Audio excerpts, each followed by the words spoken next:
Hi, this is Randy Randall of No Age and host of the podcast Hyphenate with Randy Randall. I want to welcome our newest sponsor of the show, DistroKid. DistroKid helps musicians get their music on all the major streaming platforms, and artists keep 100% of their royalties.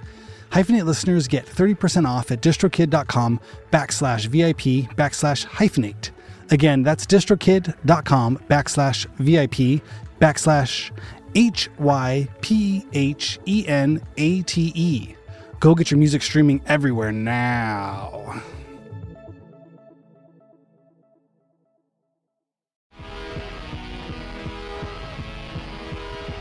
Yes, here we are, Hyphenate Halftime, episode 2. This time we are back with my very own multi-hyphenated co-host, Mr. Aaron Farley, who is a photographer primarily, but has, hyphenated it up all over the place. He's a filmmaker, graphic designer, guitarist. What else? I think he had a short-lived skateboard company. Maybe it's still going, but a man of many talents, also a entrepreneur of, what do you call this? Paver Stones with his wife. He's a super talent. And here we are on our second Hyphenate Halftime, this time discussing the very talented Mr. Ray Barbee. So let's go now to my conversation with Aaron Farley discussing last week's episode about Ray Barbee. And hopefully we will hear from you soon and read some emails and talk about it. Please reach out to us. We will get an email address up soon. And thank you so much. All right. Welcome, everybody, to the Hyphenate Halftime Show with Randy Randall and Aaron Farley. Aaron, how you doing, my friend, man? My friend, man. Hey, man. Yes. Hey. What's going on? What's new with you? Just had to get rid of the blue jay squawking in the backyard, which is a success. Well, now we're ready to go. Sound is good. Good job. So we just heard the Ray Barbee interview I did last week. What was your thoughts? What do you think? What do you know about Ray? What was your first exposure to Ray? Oh man, so this interview was so good, and I know Ray from skateboarding, obviously, for years, and I don't know that much about his music, and then I know his photography. So to hear his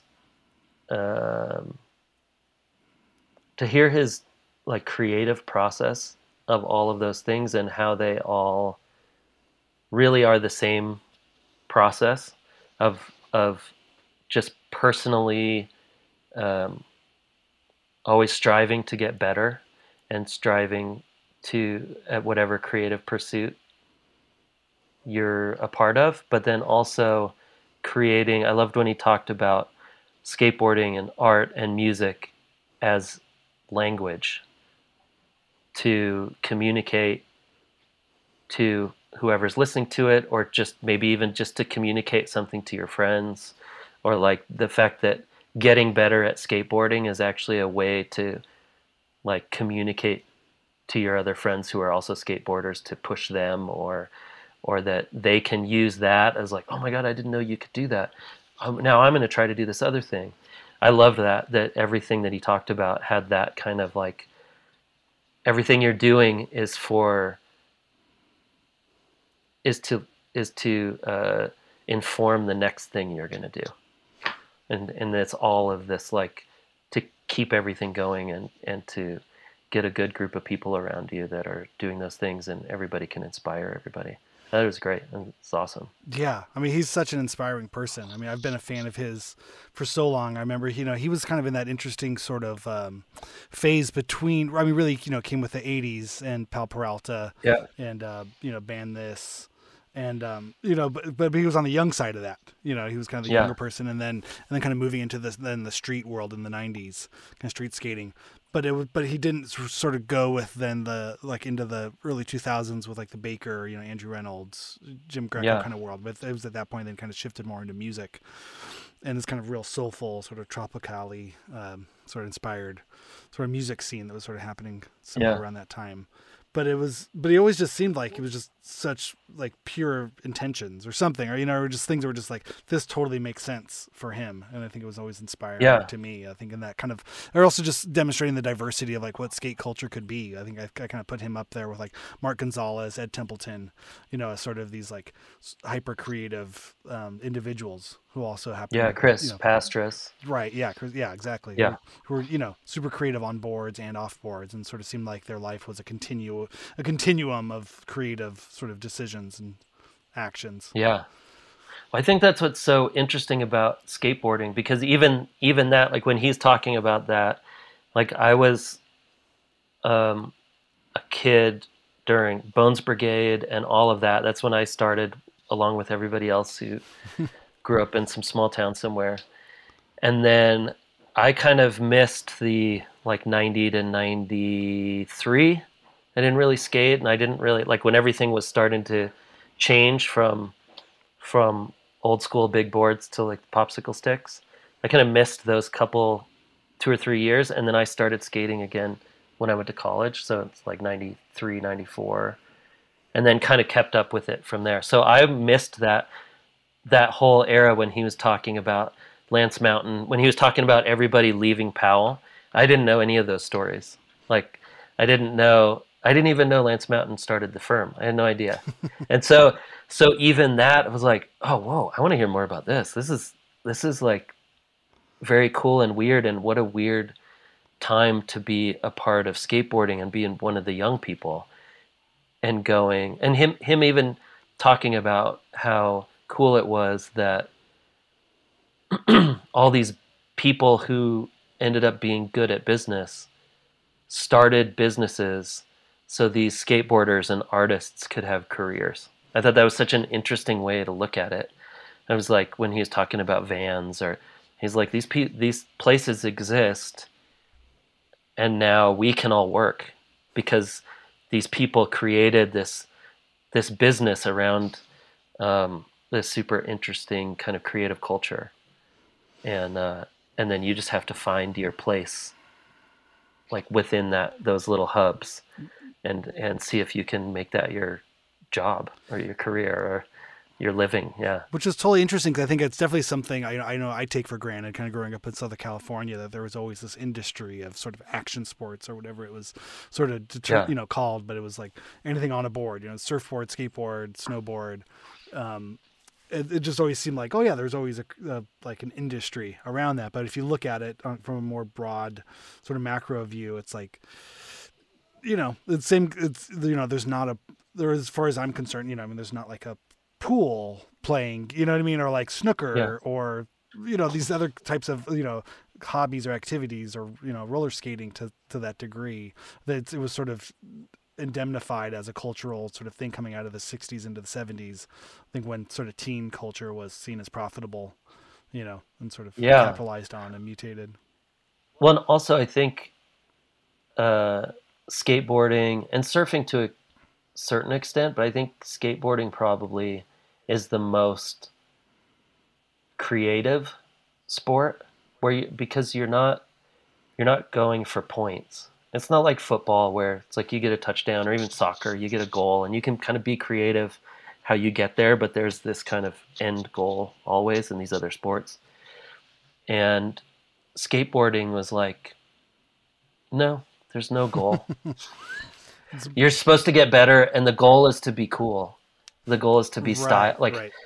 The goal is to be an individual and have your own style, and then your individuality and your style then will be like, oh, maybe you'll get a board because of that, because kids want to look up to you and be like you, but not because you're like everybody else, but because you're you.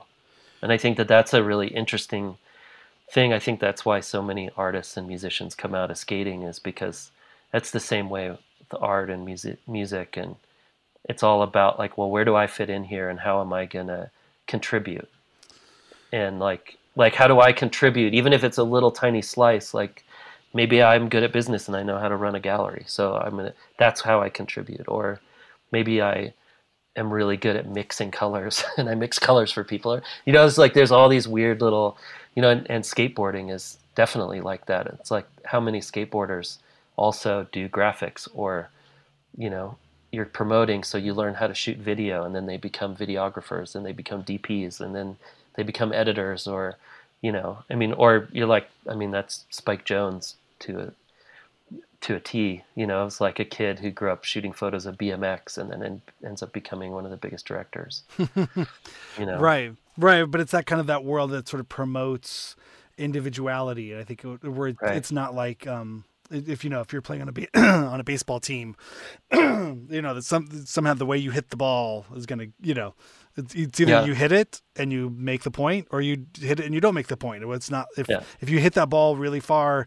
but you don't quite get the home run every time, there's no celebration for you, and that for the attempt or for the type of style you have in swinging the bat, or your choice of clothes, or, you know, literally you have to your personality doesn't matter. You're wearing the same thing. There's a uniform. Right. It's a specific, you know, conscripted uniform. But I think, something closer then to music, where it's like, oh, cool, like I play the guitar, but I play it a little different, or I play it, you know, in a certain way that's different, and I wear my hat, and I wear my hair different, wear a hat. I got a big top hat and some snakeskin boots, and now there you go. Now you got a personality, and that's a band, or that's a thing that you could sell records around. It's like the way, how do you create an industry around individuality, right? That's sort of similar idea.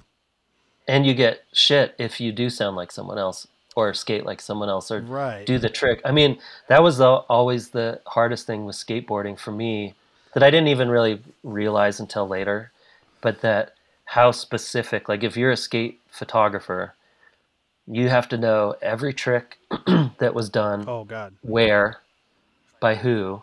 So if you go to a spot that's like a 6-stair with a rail, you're like, well, so-and-so already did a backside 5-0 down this, and this person did his switch nollie heel flip, you know, whatever you have to know. And I'm like, okay, what are you gonna do? How do I bring my own like creative thing to this? And then will it be accepted by the greater community, or will I be made fun of? And then, like, that's the part that probably sucks sometimes for people, but it's also the part that you have to get through, because like, it's actually, the point is that you have to contribute something, and if you're not contributing something, you kind of end up getting clowned. Right. And then if you can't deal with that, then people are like, come back when you can deal with it. Yeah. You know? I mean, I think at that level, it's, you know, it feels like it's like a conversation or a dialogue with the culture, with the history or the tradition or the thing. And, you know, I think there's always people, you know, who are kind of seen as the cutting edge, but there's a fine line between cutting edge and clown school, you know, sort of like how far advanced are you going to go? And I think like all cultures, I think skateboarding has definitely gotten more hyper niche in that sort of world. There's no monoculture, even in skateboarding, you know, I mean, there's always been kind of a few camps, but I feel like it's splintered even more sort of things, which just reflects, you know, culture in general. But, well, and I think it's cool too, like even seeing or listening to Ray talk about it, and being like also stepping back and going, well, I'm just going to be me. So then I'm not going to actually worry about like who did what or whatever. Like I'm actually just now myself, and I'm going to skateboarding is my creative expression. And I think that that's also the other side, where if you're getting shit for doing the wrong trick or whatever, and you just go, oh yeah, I don't care. That's also the other option where people are like, oh wait, you don't care? Like, yeah, I'm just trying to be me. I'm trying to push myself. Like when he was talking about being at a spot and like cheering someone on who was not a very good skater, but they were doing something that they were pushing themselves for what their own ability was, they were doing rad. And him being like, yeah, it's all about your personal, like, what do you personally, if you can't do a kickflip and then you finally do a kickflip, that's like the best thing ever. And it has nothing to do with if the other 10 guys have been doing kickflips for 10 years. It was like totally irrelevant. It's like, no, you finally did one. And this is your day, you know? I think that's rad. Totally. Yeah. No, I think that sort of like it goes across, you know, the sort of thing too, with even with like with music or bands, you know what I mean? I think we've all been there where we see a band who's or made up of people who maybe haven't played a long time or aren't particularly good at their instruments, but you can tell they're really trying, or there's a lot of passion there, and there's something really compelling about that, about somebody really giving it their all with whatever level of proficiency they may have in that skill set. You know what I mean? There's a band that I've cheered those bands on, and I'd rather see that any day than somebody really bored and just kind of going through their scales and sort of shredding in their own kind of way. But if they don't care, if they're not passionate about it, there's something that I think is just endearing, to anybody who's really giving it their all in music or in skating or in anything. When someone's really trying, you can feel it. Yeah, no, 100%. Yeah, and I think with Ray, I just loved how he went back and forth. Like, he did photography because of skateboarding, because he was like, this is so rad. Why am I not documenting this? Like, noticing that also of like, people are going to want to see this 10 years from now, or I'm going to want to see this, I'm going to want to remember these times or whatever. And just having that kind of creative spark to do that. I mean, that's what got me to LA. I was taking photo classes in college, and then I met Travis Keller, who was in Idaho, and him and his friends had this skate crew, and they were making videos, and they were they were editing them at the college, and then and they actually would send them into Thrasher and stuff, and they'd get reviews and stuff, which is rad. They were really good skaters. But I went one day and was like, hey, can I take some photos of you guys? And like, yeah, sure. And I took some photos for one of my classes, and then came back and gave him prints. And then 3 years later, I was moving to LA with him. It's like, it's that weird, like, oh, wait, you skate? I'm not very good at skating. Oh, you take photos? But you understand skating, so not to get like a butt shot, and not to get like, it's like enough of like, you've looked at enough skate photos in magazines. And I just had like one lens. I had 100mm lens, which is the worst at that point. Everyone was shooting with the fisheye, like super wide angle. And this is like a telephoto lens. So I'm like shooting from the other side of I had no idea. I didn't know. I'm like, God, how do they get those skate photos to look like that? Like, mine just looked like so different. And then they're like, well, yeah, you have to get different lenses, dummy. But what a great way to learn a lesson the hard way, sort of thing. Like, now, you're not going to forget. Well, no, I mean, and the photos turned out good, but I was like, standing across. But the interesting thing is that later on, when I ended up shooting some stuff, like with Chris Patras and Daniel Shimizu, it's a couple of years ago, like everything that I shot was with this long telephoto lens. And that I'm like, oh yeah, this is how I started shooting skateboarding like 25 years ago, when I had the wrong lens, and now it's the right lens. Oh, that's amazing. Oh, like that was just what looked good. That was sort of what they were wanting to use, or that was. Yeah, it's just like, or it's more the style that I shoot. I don't really shoot like super wide angle stuff, and so it was kind of, I was shooting stuff in my style that I shoot other stuff in. But I mean, people still shoot like that now. It was a little less back then.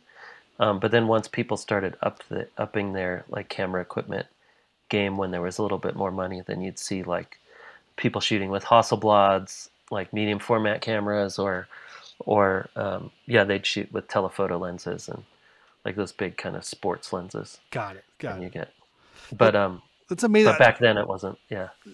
That's I was just thinking too, what you were saying, that way of Ray, kind of breaking down sort of what skate culture is, that everybody kind of has a place in it, you know what I mean, depending what you have to give to it, even if you're not just the person on the board, that there is, you need music, you need art, you need photos, you need video, you need marketing or whatever, all these other places, manufacturing, organizing. Like, I feel like that's one thing like skate culture really has always had, is that sort of, everybody's sort of celebrated, or there's a set of the skills that kind of go throughout that sort of culture for it. And I feel like that was something that for me growing up, not being a very good skater and having a kind of gnarly injury early on as a young person, it was just like, all right, well, I still value this culture and still value the sport, but I'm not going to be able to be the person on the board.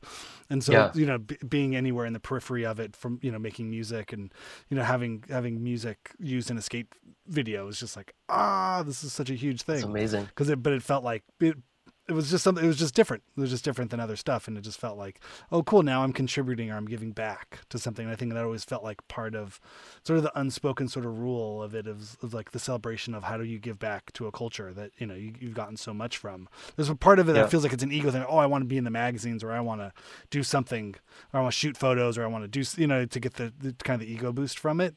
But I think there's also something just that it's about like, just playing a role in it, just being involved in whatever way you can. I think that's part of it. Well, and I think the ego boost part is okay too. I think those are the things that push, like it gives you the like a little bit of a push to go,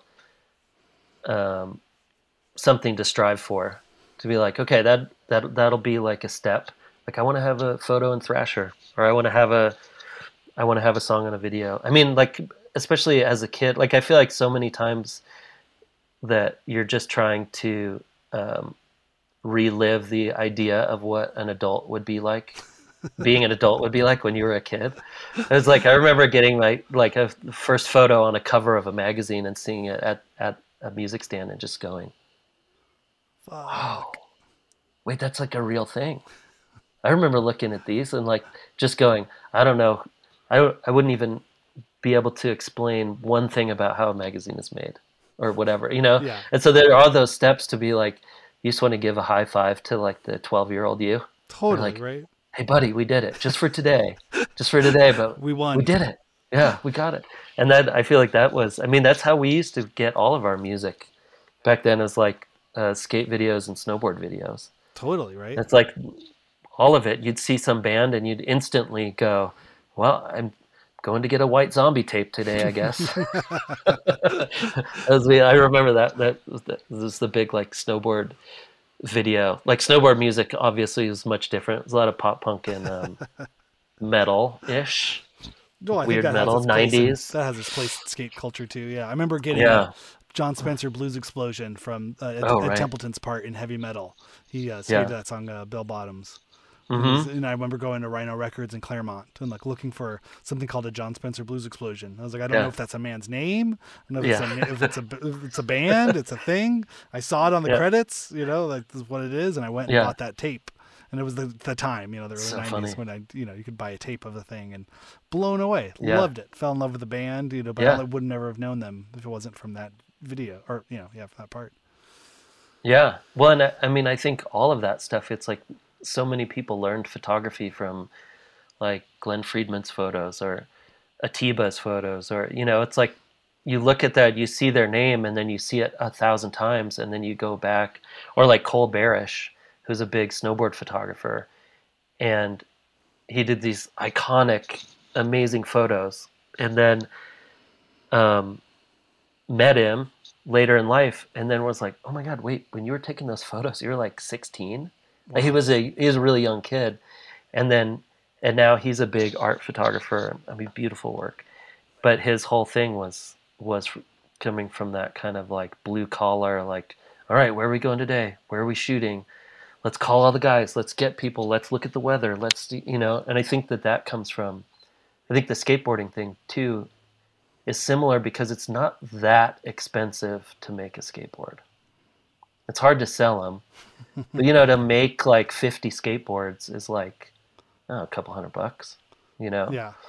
And so I think that the barrier for entry too, for someone who has a good mind for organizing things in business and figuring out how to actually sell it, the barrier to entry to actually making the product, it's like making t-shirts or whatever. It's like the barrier to entry is not very expensive, or whatever, however you would say that. Not the very barrier high. is the barrier is not high. But what do you do with it once you have it? How do you? But then you have to know how to sell it, and if you can do that, if you can be creative on that, or know what the, know the people and know who you're selling to and all that stuff.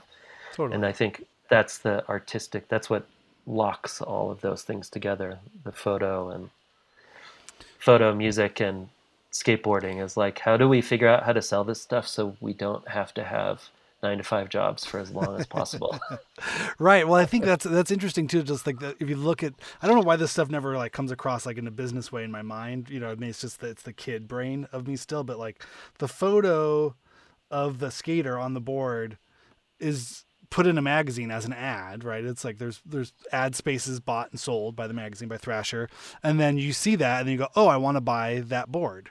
Like in my mind, Yeah. that's just, it's still content of the thing. You know what I mean? Yeah. It's like the next page is that a picture very similar, but that's not paid for. That's considered, editorial, or whatever you call it. But the ads themselves are, and the same thing with the video. It's like the videos, ultimately, I think you used to buy the videos. Now it's all just, streaming stuff. But you see the video and the song and the clothes and the vibe and the cut and the edit, the filmmaking experience, the whole thing expresses a vibe, whatever that is. If it's, this is intense, this is fun, this is loose, this is whatever that the creative sort of content is. But then ultimately that's all used to then connect to the buyer, who's the kid, and they bug their mom and say, buy me this Day One song board, buy me this, whatever. Buy me this. I'm trying to like channel this energy, channel this skater into my life. I think that's I think it's a super interesting way to look at it, to think like, how are you creating, it's like you're creating this culture.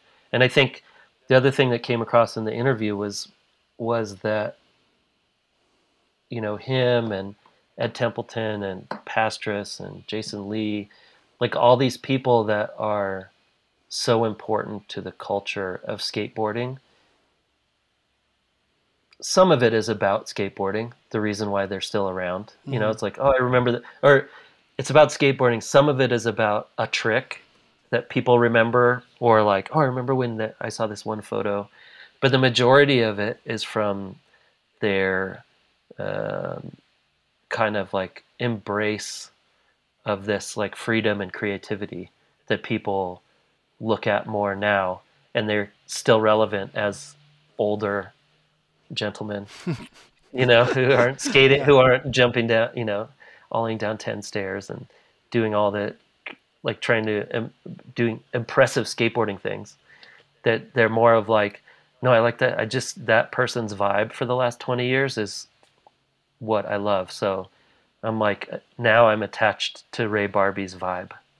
Right. And that's why he's important, because he kept it going the whole time and is like, nope, I still have the same vibe as when I was a kid. And I'm still like he could not get on a skateboard ever again, and he would still be the same person with the same vibe and the same, and still be known for everything that he did, but also everything that the vibe of him that came out of that. Yeah. Kind of reached that legendary or legends, sort of status. Yeah. And I feel like those are those people in skateboarding that kind of make it past the technical part. They just have a vibe. Right. There's a contribution to the culture that goes beyond just the technical sort of aspect of it. Yeah. Oh, it's so cool. And then the music world of it all too. I loved how it was really just, his story was so much about, through skateboarding he found, music, like not only music to hear, but music to play. There was like, instruments just, laying around after a skate session, and being able to pick stuff up and play with other bands. Like, hey, we have a band. We should play. Yeah. Well, and that's what I think, that idea of I feel like that a lot of artists and musicians have taken over the place of what would have been pirates. I know I kind of said this before, but that like, what's over there? I'm going to go over there and try to figure out how to make money to be over there. Yeah. And this like, why are you doing that? No idea. I have no idea why. I'm like, there's the part of me that's like, I just really don't want a job. How do I find a way I probably will end up working way more hours than I would ever work at a job. Yeah. But something about that freedom of being able to just pick up and go. And I think that skateboarding also, like such a big part of skateboarding when you're young is the tour, like going on tour, finding new spots, traveling around the world, and finding all these other kids who skate in all these other places, and like, giving stuff away, getting them hyped on you, like making fans, like all of that kind of stuff is so similar with music of like, well, let's just get in the car and see how many people show up at this next place. Yeah. We told them about it, and it's very like, I just always thought of like, in the past there were a lot more pirates. There were a lot more people like, put the ships out. Let's go like kill a bunch of people. And now it's like, let's put the ships out and let's like see if we can sell a bunch of stuff so we don't have to work anymore this month. Yeah. Yeah. But really like sell a bunch of stuff so we can pay for the fact that we get to tour around and meet all these people and skate all these spots. And yeah, well, I think it's probably a big motivator in that sort of that hyphenate sort of lifestyle. You know what I mean? This idea of just like, why do all these different things? And I think that finding kind of identifying that motivating factor, or that sort of the motor that drives somebody to pick up so many different sort of skill sets. It's usually It's hard to identify at times, right? It's just that kind of like, I don't know, it just sounds good. It feels like the right thing to do. It seemed exciting, seemed cool. Yeah. Well, and I think a lot of the people, I'm just thinking of even other artists, not skateboarders, that have that staying power is because they chose to do multiple things in the same, with the same feeling and passion, but didn't just stick like, here's a guy that just paints a happy face and he just is only going to paint happy faces for his whole life. And I never really respond to those people. I always respond to the person who's like, here's the happy faces. Here's the music that goes along with the happy faces. Here's the video I made to go along with the music that goes along with the happy faces. Yeah. And then here's the installation that we made to go on tour with the happy face. I mean, that to me, it just seems like, yeah, that's what I really respond to. Yeah. I love that. I mean, I always like, always equate, it's like Sonic Youth. It's like, are you Sonic Youth or are you Green Day? Ooh. It's like both successful, both like have their own lane, but like, or whatever, Sonic Youth could always put out whatever record they wanted. Like they could put out an acoustic record, then they could put out a noise record, then they could put out pop songs, and everyone's like, yeah, that's what they do. They do whatever they want. Whereas like you get a Green Day or whatever, any other band like that you're like, these are good songs. And exactly what the next album's probably going to sound like too, And you'd be bummed and there's that way to go like too. Yeah, if it deviates way more far. money. Yeah. Way more money going that way. Yeah. But I think like the staying power or the kind of like, or maybe like a more kind of diverse audience, or being able to kind of open yourself up to be like, as an artist or a creative, like it's probably harder at first to do that because people are going, wait, I thought you were a photographer. Now you're a musician? Mm-hmm. Wait, what's going on? Where are you putting your energy?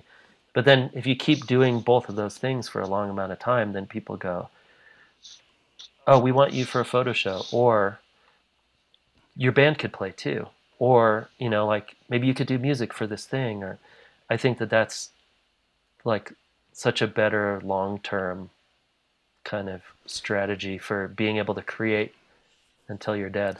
Yeah. I mean, I think that like in the platforming sort of era of like social media, I think things have been, these are what people call brands now. It's part of your, it's on brand or it's off brand. It's part of your brand, right? But those definitely weren't terms that I think we came through having that sort of idea, or world building. Like, oh, there's a lot of world building here, but it's all on brand. But again, I think, it's an interesting sort of way of looking at it, that sort of idea of exploration versus excavation.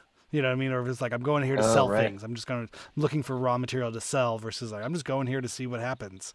The sort of is the motivation of that sort of world, of the world building, or sort of where you go. But I think a lot of it has to do with authenticity, or just sort of the passion that the person has for it. You know what I mean? When you can tell that somebody's super passionate about a thing, whether they're good at it or not.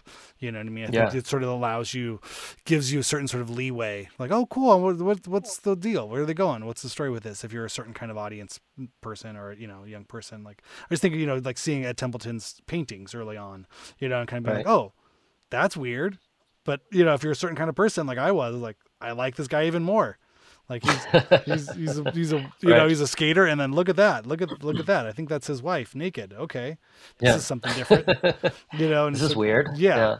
But it sort of I think it connected more to what my head was doing, where it's like, I'm having fun skating, but I would like to go to a museum or listen to weird music or find a creative sort of juice of, something else off the board, or that those things would kind of all, come together in certain kind of ways, the cacophony of like being on a skateboard and being chaotic and falling and flailing there, and then having a soundtrack that kind of, matched that sort of tempo, or even something that was the wind down period after, or something, it was all those trying to just fill your life with things that, I don't know, it just made it feel like the life you want, that reflected your inner sort of monologue, right? I think that's a lot of what those like kind of identity journeys, as a person in your, in your teens, you're just looking for, you just sort of define your outside world to reflect something that you're feeling on the inside. It's a form of expression that you're not really consciously thinking of. And, when you ask, why do you like that? Why are you wearing this? What are you doing? I mean, as a father of teenagers now, I mean, you must have some, semblance of that sort of thing. Like, what is but you also go, oh, it's weird. I'm not going to ask. That's what okay, cool. Now we got nose rings. Now we got that color t-shirt. Okay. Dad, have you ever heard of the band Korn? That was last week. Nice. So, like, I have. You've heard of the band Korn? Oh yeah, I got these great songs. How much scatting are we gonna have around the house now? Well, I mean, but it brings up a funny point too, because then you have, I have all of these ideas of, say, with Korn, of this. They're like radio rock. They go with Limp Bizkit. They're part of this genre that was like post metal, whatever it was called. Yeah, new metal. I don't remember what it was. New metal. Yeah, new metal. And then she's like, no, there's let me play this song, and I'm like, yeah, whatever. And then she plays me the song. I'm like, this is Korn? Huh? It's like, yeah, it's this blah blah blah. And it was not one of the radio songs. I'm like, that's pretty good. This is like a metal song. This is like a. And then she's like, and then Towns comes home 2 days later. Dad, have you ever heard of the band Slipknot? There we go. And I was like, I have. You've heard of the band Slipknot, huh? And he's like, yeah. And then he plays me a song, and I was like, this is Slipknot? Whoa, the rediscovery. This is a good song. I like this. So I'm like having to like put away all my. But it's funny though, because they don't have any sense of time. Right. There's no sense of history, because everything exists in the same place on the same box. So you don't ever have to really go, like, you don't have to go to the punk record store to get a punk thing. And you don't have to go, like, which I never would go, because I was always scared of the record store. I was like, oh my God, I'm going to go in there. They're going to think I'm a total loser. I'm going to try to get a record from my friend, because I don't want to go ask if they've heard of a band Slint. Because right. I heard my friend was playing it, but I don't want to look like an idiot, whatever. Yeah. So you don't have to go through that. Like, you're just like, oh, this is good. And it becomes all about a vibe. So then they make these playlists on Spotify or whatever. And then it's all vibe. It's like, this is my morning songs, and it'll be metal. It'll be 50s songs. It'll be Aussie. It'll be 80s hair metal songs. But then when you listen to them, like, oh, it's a vibe. and every once in a while, she's like, Dad, she's really into Radiohead right now. So she's listening to a lot of Radiohead, but she's like, I don't know what Radiohead looks like. Ooh. And then I'm like, oh, what do you think they look like? She's like, I kind of have an idea. And then she looked at them and she's like, this is what Radiohead looks like? Wait, how old are they? Oh no. Yeah, but it was like, I was like, oh no, that's new. She's like, Tom York is so old. I'm like, well, when this he wasn't, because I'm like, well, he's like in his 50s now. Yeah. Like when this was done, here's when they were younger, and funny. She's like, they still look old when they're younger. I'm like, oh, it's so weird. But they don't. Amazing. She has no idea. Like I remember she got into an Aussie song, and it was like "Don't Cry" or something, one of those radio songs from the 90s. Yeah. And but she had no idea. She didn't know who he was. Oh my God, it's cool. It's this is probably a good place to wrap up. Yeah. But no, she had no sense of who this person was. So I'm like, oh, here, this is Ozzy Osbourne. And she's like, What the fuck? wait a second. He looks like this is like metal. I'm like, yeah, Ozzy's metal. She's like, Dad, these songs aren't metal. Doesn't sound that. And then I played them, and I was like, oh yeah, 80s and 90s Ozzy is like radio songs. Yeah. It's not metal at all. And I would always think like, Rock no, ballads. This is Ozzy, of course. It's like he's a metal guy. Well, the question even goes back to Black Sabbath. Like, was Black Sabbath, the fathers of metal? They're kind of a blues band. They're kind of a punk rock, sort of boogie woogie band. With distortion. Yeah. Just a little slower. Right. Slowed the whole thing down. But no, it is funny that it really has, like, the kids are just into vibe now. And it doesn't really, like, a lot of it doesn't really matter of, like, I mean, there's still the people like, oh, do you like Taylor Swift? Or not, whatever. The big people are still that. But everything else is like, she's like Fugazi songs and metal songs and 50 songs right next to each other. And to her, it's the same thing. She doesn't have like a vibe of what punk is or what metal is or what, because it all just exists, or what time is. Like, oh, this is a 50s song. Like, oh, I don't know what that means. It's like post monoculture sort of, blenders, or or you blend anything you want. It's like it's your post. Totally. There's no real one culture, so you just have this like detritus and this like archive of the last 100 years of culture that you can just sort of comb through and sort of find your own sort of junkyard sort of amalgamation or collage or pastiche of like you said, it's a vibe, it's a feeling, and it's all out there. I think everyone's archived everything to death, and there's a million photos, and it's all exists online. You can access anything at any time with film, photos, video, music. It's like all out there for you to consume. So it's sort of up to you to be your own curator and find your own sort of like your playlist vibes. Try not to get overwhelmed. That's incredible. That's incredible. I love it. Okay, that's a good place to stop. Okay, well, thank you once again, everybody, for tuning in. We will be back in 2 weeks talking about the next Hyphenate guest. Thank you. We'll see you then. Thanks, Randy. All right, thanks, man. Bye. Bye. Also, I want to thank our podcast partner and swell dudes over at Ruinousmedia. You can subscribe to Hyphenate and other music podcasts over at ruinousmedia.com/hyphenate.